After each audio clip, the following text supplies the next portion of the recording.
მოგესალმებით კიდევ ერთხელ. თავისუფლება სინდისად პოლიტიკურ პარტიებს იაგოზე პასუხს არ ვაყენებ, კაი ბიჭია. კარგი ისტორიული გადაცემები მიყავს პოლიტიკაზე ლაპარაკი, არ ვიცი რამდენად თანაბრად კარგად გამოსდის ხოლმე. ლელუს ლიდერები მამუკა ხაზარაძეს და ბადრი ჯაფარიძეს გულისხმობ. აქტიურად არიან ჩართული პარტიულ ცხოვრებაში, ის რომ ისინი საჯაროდ ეხლა არ პოზიციონირებენ, ეს არის განპირობებული იმით, რომ ასეთ პოლიტიკურ სტრატეგია აქვს დღეს ჩემს პარტიას და მეტი არაფერი. და რა არის ეს სტრატეგია, რომ არ გარემოხდნენ პარტიის დამფუძნებლები? არა, ეგ სტრატეგია როგორ შეიძლება იყოს ხო, აი თქვენ თქვით რომ ასეთი სტრატეგია აქვს. სტრატეგიის ნაწილია თქო, რომელიც ეხა პარტიას აქვს.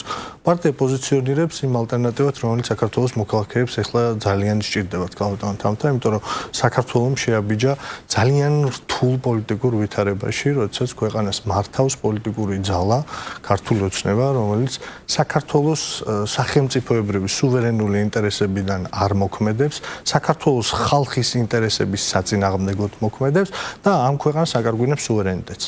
პირველ რიგში სუვერენიტეტის დაკარგვა გამოიხატება იმაში, რომ საქართველოს აღარ აქვს სუვერენული საგარეო პოლიტიკა. თბილისის საგარეო პოლიტიკას ეხლა წყვიტავს მოსკოვი, ამით არის დაკავებული. მეორე მხრივ არსებობს ოპოზიციური შემოთავაზება იმ ფორმულით, რომელზეც ძალიან ბევრი ლაპარაკეთ ჩემ წინამორბედთან და დეტალებს ნამდვილად ლაპარაკს არ ვაპირებ, მაგრამ ამ ქვეყანაში არის დიდი მდუმარე უმრავლესობა ჩვენ თანამოქალაქეების, რომელიც ყოველ დღე ერთის მხრივ რაღაც ერთგვარ კლაუსტროფობიულ ვითარებაში არიან, იხრჩობიან იმ პოლიტიკური რეალობით, რაც ქვეყანაში არის. საქართველოს არის მძიმესი უფლებრივი მდგომარეობის ქვეყანა. საქართველოს მოქალაქეებმა ფაქტობრივად 2025 წლის მანძილზე ყველა ფუნდამენტური უფლება დაკარგეს კალბატონთან.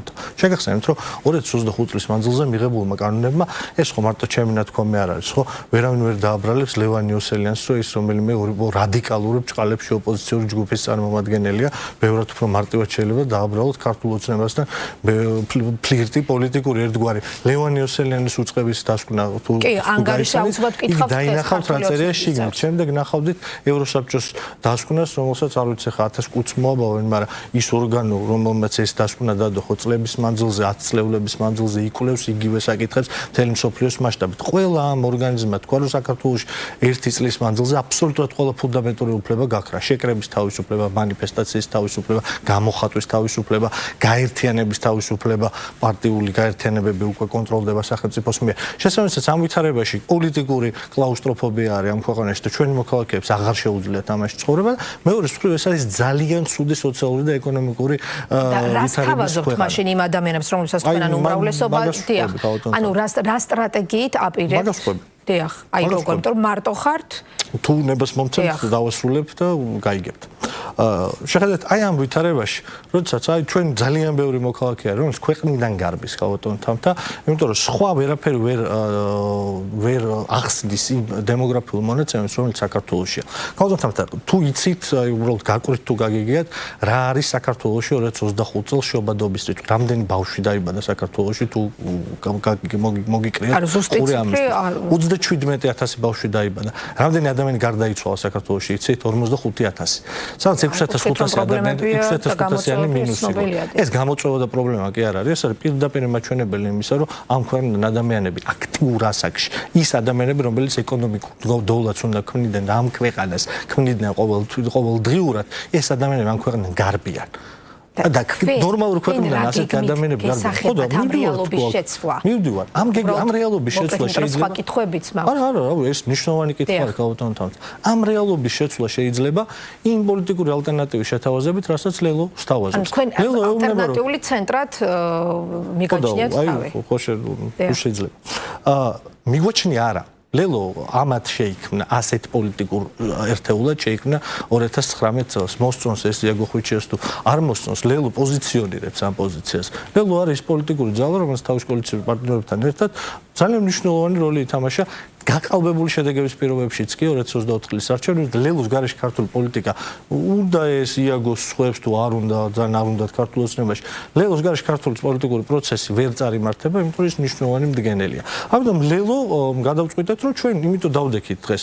რაღაცა ფუნდამენტური განსხვავებები შეიძლება ბევრ საკითხში არ არსებობდეს, მაგრამ ჩვენ იმიტომ ვთავაზობთ განსხვავებულ პოლიტიკურ შეთავაზებას ქართულ ხალხს, რომ არსებობენ ამ ქვეყანაში მესამედზე მეტი ჩვენი თანამოქალაქეების, რომელსაც არ მოსწონს ქართული ოცნება, ვერ იტანს ქართულ ოცნებას. ოღონდ არ უნდა ნაციონალური მოძრაობის მოbrunება. იმ კოალიციაში არიან ერთეულები, რომელიც არ უნდა თანამშრომლობდით, პარტნიორობდით, ხომ იგივე 2024 წლის შემდეგ ერთ საკოორდინაციო ფორმატში მეკითხებით, კი, საპროტესტო პროცესის შემდეგაც საკოორდინაციო ფორმატის ფარგლებში ოთხმა პოლიტიკურმა ძალამ გადალახეთ ბარიერი და ხშირად ერთად სახავდით ტაქტიკებს და სტრატეგიებს ერთად აწყობდით პრესკომ, ანუ მაშინ თანამშრომლობდით აქტიურად. 2024 წლის არჩევნების შემდეგ იმ 4 ძალას, რომელიც მოხდით საქართველოს პარლამენტში გაყალბებული არჩევნების შედეგადაც კი, რა თქმა უნდა, ქონდა ძალიან ბევრი თანხმედრის წერტილები და საერთო საბრძოლო საქმე და მაშინ ვიბრძოდით. რატომ გაიხო შემდგომ გზები, ანუ ალიანსში რატომ არ ხართ თქვენც? მოდი, აბა სწორად შევხედოთ ამ პროცესს. არაფერი არ გაყოფილა, არაფერი არ იყოფა. ჩვენ დამოუკიდებელი დამოუკიდებლად მონაწილეობდით, გაგახსენებთ 19 კი, დამოუკიდებლად, მაგრამ დღეს ცალკე ხართ და თქვენ ოპოზიციის პოლიტიკური ძალის და თქვენი გეგმები, ანუ ერთობლივი აღარ არის. 2024 წლის შემდგომი პერიოდისგან განსხვავებით. 2024 წლის არჩევნებზე არ ყოფილა ერთობლივი. მაშინ არჩევნებზე რა, არჩევნების პოსტსაარჩევნო პერიოდს გულისხმობ. გაგაგებინოთ, რომ სხვადასხვა რაღაცა არის, ხო? საარჩევნო შეთავაზება, ანუ ის შეთავაზება, რომელთაც ხელისუფლებაში მოსვლას ფიქრობ და შემდგომ, როდესაც პოლიტიკური ბრძოლის საერთო წერტილი გვაქვს, იმიტომ რომ პროდასავლურმა ძალებმა მაშინ ერთად ჰქონდა საბრძოლველი იმ არჩევნებზე. პროდასავლურ ძალებს, ყველა იმ ძალას ამ ქვეყანაში, რომელსაც საქართველოს გაწევრიანება უნდა ევროკავშირში და იქ ხედავს ამ ქვეყნის მომავალს, როგორც საქართველოს მოქალაქეების 85%, ქალბატონო თამთა 28 ნოემბერს 2024 წლის გვითხრეს საქართველოს ხალხის უმრავლესობის, მათ შორის ქართული ოცნების სამართლებრივების უმრავლესობის ნების წინააღმდეგ, რომ ეს ქვეყანა რუსეთის სასარგებლოდ ევროკავშირში თან მოლაპარაკებებს წყვეტდა. და იქ საბრძოლველი ერთად ჰქონდა და ვიბრძოლეთ. თქო, არასდროს ერთნაირი პოლიტიკური შემოთავაზება არ ქონია და არც მომავალში არ გვექნება. იმიტომ რომ კიდევ ერთხელ გიმეორებთ, ამ ქვეყანაში არსებობს ადამიანების დიდი უმრავლესობა, რომელიც უკმაყოფილო არის, უკიდურესად უკმაყოფილო არის იმ რეალობით, რომელშიც ცხოვრობს და ეს არ არის უბრალოდ რაღაცა პოლიტიკური განცხადებები, რომ შეუძლებელია რომ მოგწონდეს ქვეყანაში ცხოვრება, ქვეყანაში, რომელზეც დასკვნაიდება ოფიციალური, რომ პენსია, რომელსაც ეს სახელმწიფო გაცემს, მინიმალური ხარჯების მხოლოდ 22%-ს ფარავს. აი ხა მე თქვენ გეკითხებით ქალბატონო თამთა, ამ ქვეყანაში 800,000-ზე მეტი ადამიანი იღებს სახელმწიფოს მიერ პენსიას.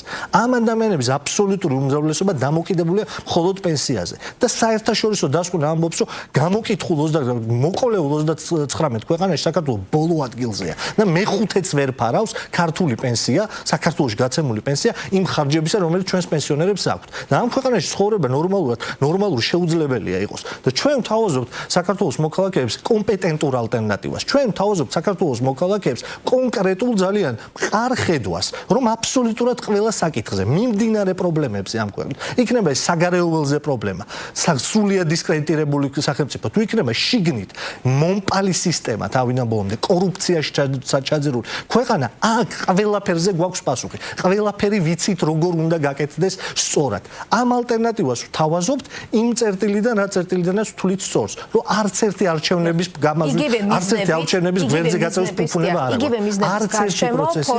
იგივე მიზნების გარშემო მოხდა სულ ცოტა ხნის წინ 9 პოლიტიკური ძალის გაერთიანება და ერთიანი ოპოზიციური ალიანსი შეიქმნა, რომლებმაც გუშინ წარმოადგინეს ახალი სტრატეგია. ელოდებოდნენ იყო განცხადებები, რომ მათ ჰქონდათ მოლოდინი, რომ რეალურად შეუერთდებოდა ამ ალიანსს. რატომ თქვით უარი მათთან თან? მე მაქვს მოლოდინი, რომ საქართველოს შეუერთდება ევროკავშირს და აუცილებლად შეუერთდება, მაგრამ ხო ვერ უერთდება ხა, იმიტომ რომ რუსული ხელისუფლება მართავს ამ ქვეყანას, ხო, ხელისუფლება სახელმწიფო ინტერესს არ ატარებს.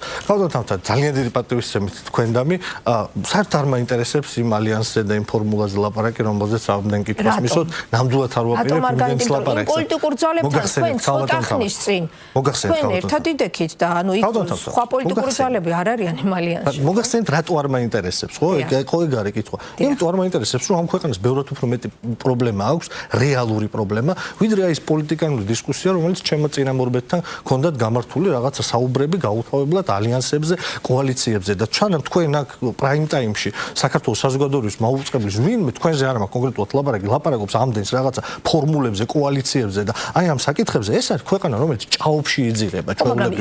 ამიტომ მე ამაზე მინდა თქვენი ეთერში, ამაზე მინდა თქვენს ეთერში საუბარი და არა კოალიციაზე და არა მათ გზავნილებზე ეგ ჩემი საქმე არ არის. მე მინდა გითხრათ რომ ეს არის ქვეყანა სადაც ძალიან მძიმე პრობლემების წინაშე და ამაზე ვილაპარაკებ. არ ვილაპარაკებ. რასაც მეკითხებით, ანუ არ მაინტერესებს. მაინტერესებს ლელოს პოზიცია, რატომ არ შეუერთდა ამ ალიანსს. მოგახსენებთ, იმიტომ რომ არ გვაქვს ერთნაირი ხედვები ბევრ საკითხზე. განსხვავებული მიდგომები გვაქვს. აუ, ვერ ნახეთ, სად არ ქონდა განსხვავებული ხედვები თვითმმართველობის არჩევნებზე? თვითმმართველობის არჩევნებზე ვერ ნახეთ, რომ განსხვავებული შეხედულებები მქონდა პროცესისადმი. მაგრამ ამის შემდეგ ხო და აი ეს ხო საკმარისი არ არის იმისთვის. თავაზობდნენ რომ შეერთებოდნენ. რა ვიცი, კიდევ ერთხელ გემეორებ, ბევრი რამე შეიძლება ბევრ ადამიანმა, სხვა ადამიანს შესთავაზოს, მაგრამ ხა შეთავაზებაზე ხო არ არის საქმე. იპასუხეთ რატო? განსხვავებული შეხედულებები ერთი ხედვა გაქვს. იპასუხეთ, განსხვავებული შეხედულებები გვაქვს თქო.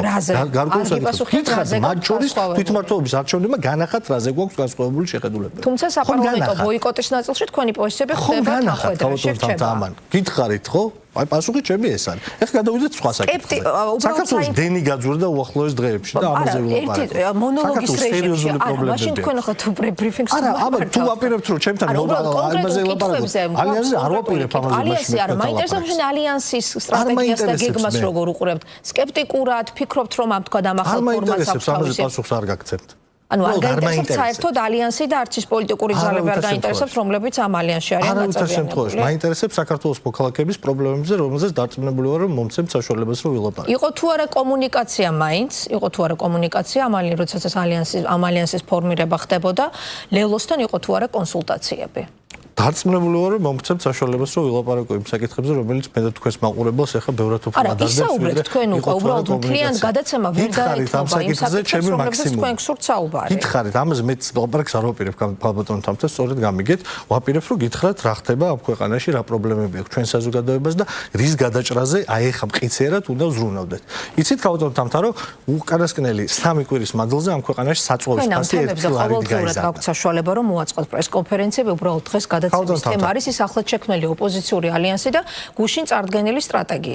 რასაც ეს მე მგონი გავიგეთ რა გინდათ რა იყო რას მეკითხები. უბრალოდ აი ამ ალიანსის და მათ მიერ შემოთავაზებული ახალი ჩემი პასუხი ამ კითხვაზე რომ არ მაინტერესებს. ეს არის პარტიის პოზიცია თუ თქვენი თაზოდათუნაშვილის პოზიცია რომ თქვენს ეთერში ამ საკითხზე ამდენ ლაპარაკს ნამდვილად არ ვაპირებ. სხვა კითხვები თუ თქვენ ვილაპარაკოთ, თუ არა გაქვთ აღარ ვილაპარაკოთ. 26 მაისთან დაკავშირებით იგივე რა გეგმაც აქვთ მათ წარმოდგენილი და მანამდე ორთვიანი ეროვნული მობილიზაციის კამპანია არც ამ თემაზე არ გსურთ ანუ საუბარი? ბატონო თამთა, მე მინდა ვისაუბრო თქვენს მოქალაქეებს, ჩვენს მოქალაქეებს, მე და თქვენსთან მოქალაქეებს იმ ძალიან მძიმე ვითარებაზე, რომელიც ამ ქვეყანაში არის. მაგალითად, საწვავი გაიზარდათ 1 ლარით აბსოლუტურად ყველა ქართველს. უახლოეს 1 თვის მანძილზე საფასური გაიზრდებათ აბსოლუტურად ყველა პროდუქტზე, აბსოლუტურად ყველა სერვისზე, აბსოლუტურად ყველა სასურსათო რა გეგმით, მაშინ რა გეგმით და კონკრეტული შემოთავაზება მაქვს ამ დასაგებია, მაგრამ თქვენ რა გეგმით საქართველოს მოქალაქეებმა გაიგონ, რომ აი ამ ჯოჯოხეთიდან ეხა ყველაფერი 30, 40 და 50%-ით გაუძვირდება,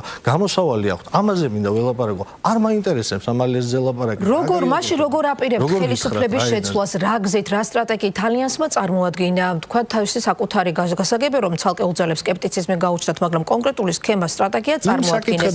თქვენ რა სქემით, იმიტომ რომ პარლამენტში არ ხართ წარმოდგენილი, რჩებით საპარლამენტო ბოიკოტის რეჟიმში. მუნიციპალური არჩევნების შემდეგ კი საკრებულოებში ნამდვილად ხართ წარმოდგენილი. ქართული საზოგადოების დობის მოპოვებით ქალბატონ თამთა. თქვენთვის სად გადის გზა?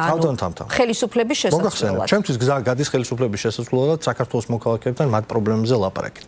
აი ეს გზა გადის იმაზე, რომ საქართველოს მოქალაქეები უკანასკნელი 3 კვირის მანძილზე არა მარტო ქართული ოცნების დამსახურებით ჭყალებში ხედავს, რომ საწვავი ბენზინი გაუძვირდა 1 ლარით. საშუალოდ სადღაც 30 თეთრიდან 75 თეთრის ინტერვალში გაუძვირდა საწვავის საფასური.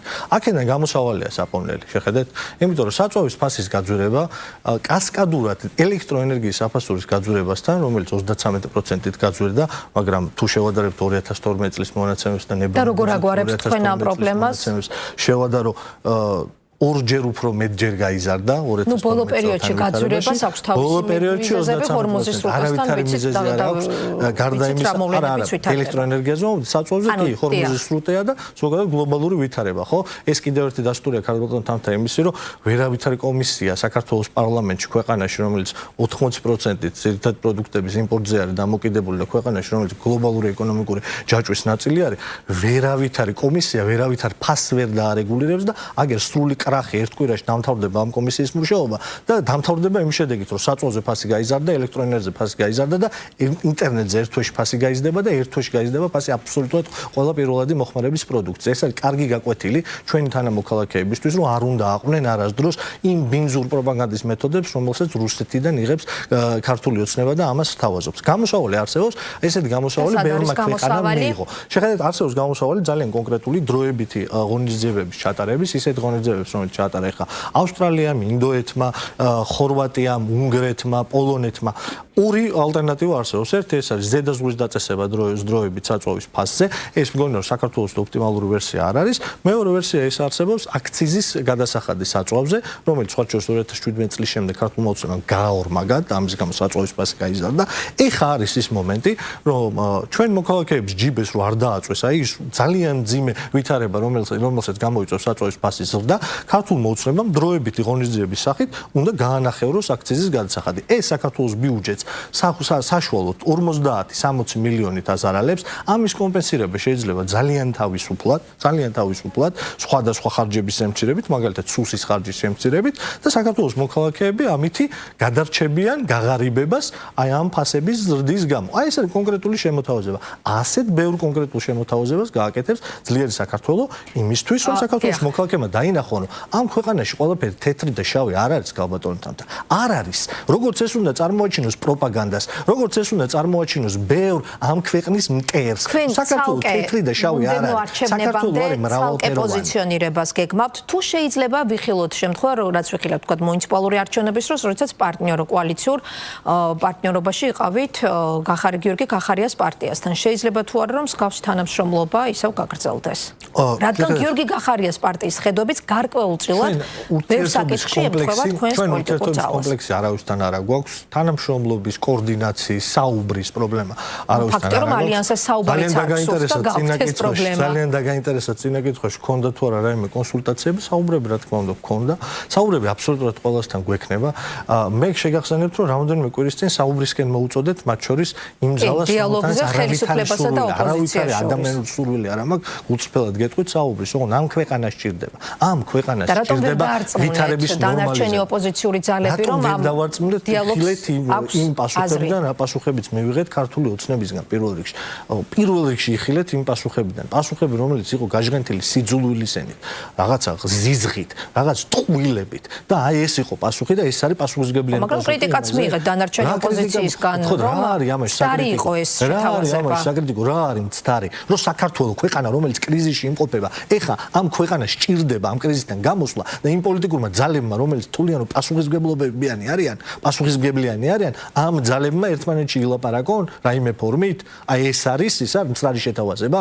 რა ვიცი, არ მგონია რომ ვინმე ხა ვინ ჩვენ გვიყურებს, ეგრეთ თulides რომ ლაპარაკისკენ მოწოდება მცდარი შეთავაზება. უბრალოდ საქართველოს მოქალაქეებმა ძალიან ნათლად დაინახეს, სად არის პრობლემა ამ ქვეყანაში. ჩვენ პოზიციონირებთ დამოუკიდებლად საქართველოს მოქალაქეების საუკეთესო ინტერესებიდან გამომდინარე. იმისათვის რომ დემოგრაფია ამ ქვეყანაში არ იყოს ნეგატიური.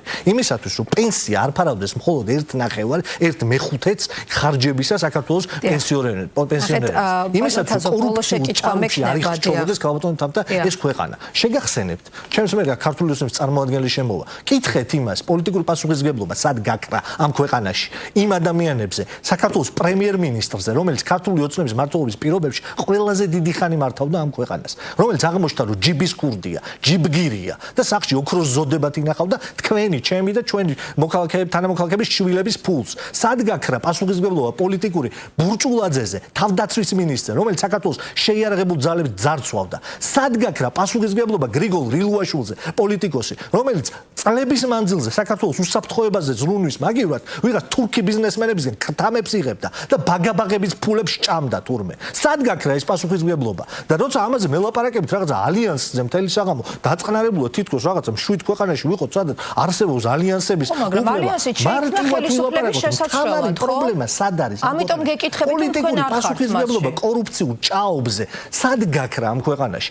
ჩვენ თანამოქალაქეებს ტვინს რო ულაყებენ ეხა იმითი, რომ რა ვიცი, ხან ეკლესიით არის დაკავებული ეს ხელისუფლება, ეკლესიაში რა ხდება იმის გარკვევით და ხან იმითი რა ქვია, კვერცხის როდის უნდა დადოს ქათამმა, ამას განიხილავს პარლამენტში საკანონმდებლო ორგანოს წარმომადგენლები. როდესაც ეს ქვეყანა იღუპება. თუ შეიძლება რიგ პირველ ბოლო შეკითხვას დაგისვამთ, გაქვთ თუ არა თქვენს რიგ გარეშე არჩევნების მოლოდინი და ემზადება თუ არა ამისთვის თქვენი პოლიტიკური ძალა, იმიტომ რომ ბოლო პერიოდში ამ თემაზე გახშირდა განცხადებები. მე არ მიყვარს პოლიტიკაში მარჩიელობა, რაღაცა ესე მცდარი და გაურკვეველი პროგნოზების კეთება, არ ვიცი საიდან მოვაქვს ვინმეს. მე ივანიშვილის თავში არ ვზივარ ამ ქვეყანაში ეს გაწყვეტილებას იღებს ერთ-ერთი კაცი, ეს არის ის ოლიგარქი, რომელიც აქ პროცესებს მართავს. შესაბამისად ივანიშვილი როგორც გადაწყვეტს ამ ნაწილში, ესე იქნება. მე მაქვს მოლოდინი იმისა, რომ ამ ქვეყანაში სამწუხაროდ ქართული ოცნების მმართველობის თითოეული დღის შემდეგ ვითარდება დღითი დღე დამძიმდება. ამის მოლოდინი მაქვს. დანარჩენი სხვა თქვენ აღნიშნეთ ალიანსი კი არ სურდათ საუბარი, მაგრამ აღნიშნეთ რომ იყო თქვა ხედვებს შორის მკვეთრი ფუნდამენტური სხვაობები. სწორედ ამ კონტექსტში მინდა გკითხოთ, დღევანდელი გადმოსახედიდან ასევე იყო თუ არა თქვენი აზრით შეცდომა ასევე პარლამენტის ბოიკოტიც. იმიტომ რომ ჯერ საკრებულოს არჩევნებში თქვენმა ჩართვამ ეს კითხვა კიდევ უფრო გააქტიურა თქვენი პოლიტიკური ძალის მისამართით და ამის გამო დანარჩენი ოპოზიციის საკმაოდ დიდი კრიტიკაც მიიღეთ. თავად ბადრი ჯაფარიძესაც არჩევნების შემდგომ აქვს ნათქვამი, რომ ეს იყო იმ ტოტის მოჭრა არჩევნებზე უარი, რომელზეც თქვა ოპოზიცია არის და თქვა რომ ეს არის საღი აზრის მოკლა, როდესაც თქვა მოსახლეობას არწმუნებენ რომ არჩევნებში მონაწილეობას აზრი არ აქვს. ამ კონტექსტში გეკითხებით, იყო თუ არა პარლამენტის ბოიკოტირება ამ რეჟიმში თქვენ დღემდე რჩებით შეცდომა? არა. არა. ეს არის თქვენი პასუხი. გასაგებია.